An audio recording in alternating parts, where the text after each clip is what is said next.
தொடர்ந்து நேரலையை பார்த்து வருகிறோம். திருப்பரங்குன்றம் மலை மீது அனுமதிக்க கோரி போலீசாருடன் இந்து முன்னணியினர் வாக்குவாதத்தில் ஏற்கனவே ஈடுபட்டிருந்த நிலையில் அங்கு ஒரு பதற்றமான ஒரு சூழலும் நிலவி வந்தது. இந்த நிலையில்தான் 144 தடை உத்தரவும் பிறப்பிக்கப்பட்டிருக்கிறது. தொடர்ந்து விவரங்களுடைய நிகரானுடைய செய்தியாளர் பாலமுருகன், ஒருபுறம் ஒரு பதற்றமான ஒரு சூழல் நிலவி வந்தாலும் கூட மறுபுறம் இந்து முன்னணியினர் பேச்சுவார்த்தையில் ஈடுபட்டிருக்காங்க. அந்த பேச்சுவார்த்தை இப்ப எந்த நிலைமையில இருக்கு? பேச்சுவார்த்தை முடிவடைந்திருக்கா? அந்த பேச்சுவார்த்தையில யாரெல்லாம் இருக்காங்க? அது தொடர்பாக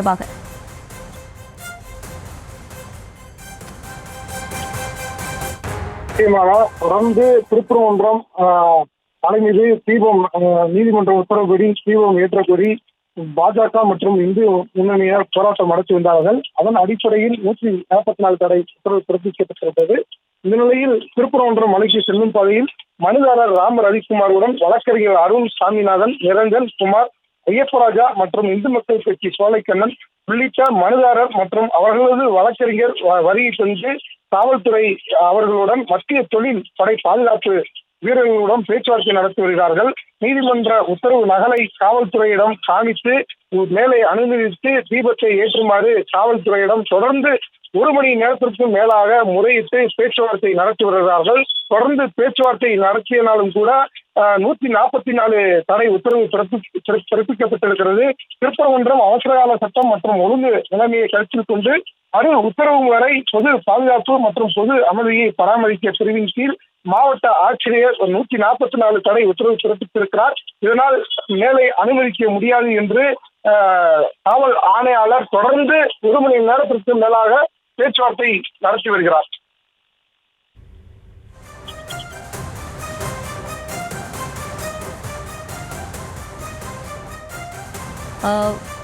ஒரு புறம் ஒரு பதற்றமான ஒரு சூழல் நிலவி வருது. நம்மளால நேரலையில பாக்குறப்பவே தெரியுது. இன்னுமே இந்து முன்னணியினர் அங்க கூடிதான் இருக்காங்களா அந்த இடத்துல? தொடர்ந்து காவல்துறை அனுமதி மறுப்பு தெரிவித்திருந்தாலும் கூட நீதிமன்ற நகலை காமித்து நீதிமன்ற ஆணை உத்தரவு பிறப்பித்திருக்கிறார்கள். அதனால் எங்களை மேலே அனுமதித்து தீபத்தை ஏற்ற அனுமதிக்குமாறு தொடர்ந்து 1 மணி நேரத்திற்கு மேலாக இந்து மக்கள் கட்சி, பாஜக நிர்வாகிகள், வழக்கறிஞர்கள் தொடர்ந்து பேச்சுவார்த்தை நடத்தி கொண்டே வருகிறார்கள். அதான் பாலமுருகன், ஒரு புறம் அவங்க பேச்சுவார்த்தை நடத்திட்டு இருக்காங்க அப்படின்றத சொல்லியிருந்தீங்க. அந்த திருப்பரங்குன்றம் மலையை சுற்றி 144 தடை உத்தரவு போடப்பட்டிருக்கு. இன்னுமே இந்து முன்னணியினர் அங்க கூடிதான் இருக்காங்களா? இல்ல எல்லாம் கலைஞ்சிட்டாங்களா? தொடர்ந்து இந்து முன்னணி பாஜக நிர்வாகிகள் 144 தடை உத்தரவு போட்டிருந்த உடனே அனைவரும் அங்கிருந்து கலைந்து விட்டார்கள். தற்போது வழக்கறிஞர்கள், இந்து மக்கள் கட்சி உள்ளிட்ட 10 நபர்கள் மட்டும் தொடர்ந்து பேச்சுவார்த்தை நடத்தி வருகிறார்கள். தொடர்ந்து இவங்க சைட்ல இருந்து, அதாவது இந்து முன்னணியர் தரப்புல இருந்து என்ன மாதிரியான கோரிக்கைகள் அவங்க அதிகாரிகள் கிட்ட இருந்து வைக்கப்படுகிறது? அதிகாரிகள் தரப்புல இருந்து என்ன சொல்றாங்க? அது தொடர்பாக விவரம் கிடைக்கப்பட்டிருக்கிறதா?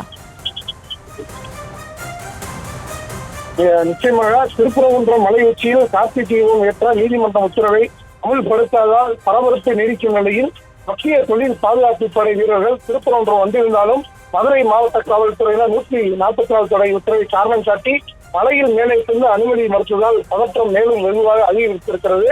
அதே நேரத்தில் 16 காவல் மண்டபம் அருகே இந்து முன்னணி மற்றும் பாஜக நிர்வாகிகள் காவல் தடுப்புகளை சுற்றியிருந்து போராட்டத்தில் ஈடுபட்ட போது ஏற்பட்ட தள்ளுமுள்ளில் ஒரு காவலர் காயமடைந்தார்கள். இதையடுத்து 144 தடை உத்தரவை மேற்கோள் காட்டி நீங்கள் தடுக்க முடியாது, குறைந்தது 3 நபர்கள் பாதுகாப்புடன் அனுமதிக்க வேண்டும் என வலியுறுத்தினார்கள். ஆனால் காவல்துறையினர் வழக்கு அரசு தரப்பில் மேல்முறையீடு நீதிமன்றத்தில் பதிவு செய்யப்பட்டுள்ளது. விசாரணை நாளை நடைபெறுகிறது. அதனால் இன்று மாலையில் யாரையும் அனுமதிக்க முடியாது என தெரிவித்து மத்திய பாதுகாப்பு வீரர்களையும் மனுதாரர் குழுவையும் தடுத்து நிறுத்தினார்கள். இதனால் 2 தரப்புக்கும் இடையே கடும் வாக்குவாதம் உருவாகிறது. நீதிமன்றம் உத்தரவு நிறைவேற்றும் வரை இங்கிருந்து நகர்வதில்லை என மனுதாரர் தரப்பு தெளிவுபடுத்தியதால் திருப்பரங்குன்றம் பகுதியில் பெரும் பதட்டம் நிலவி வருகிறது. மலைப்பாதை முழுவதும் இந்து முன்னணி, பாஜக மற்றும் இந்து அமைச்சை சேர்ந்தவர்கள் தொடர்ச்சியாக வருகை தந்திருக்கிறார்கள்.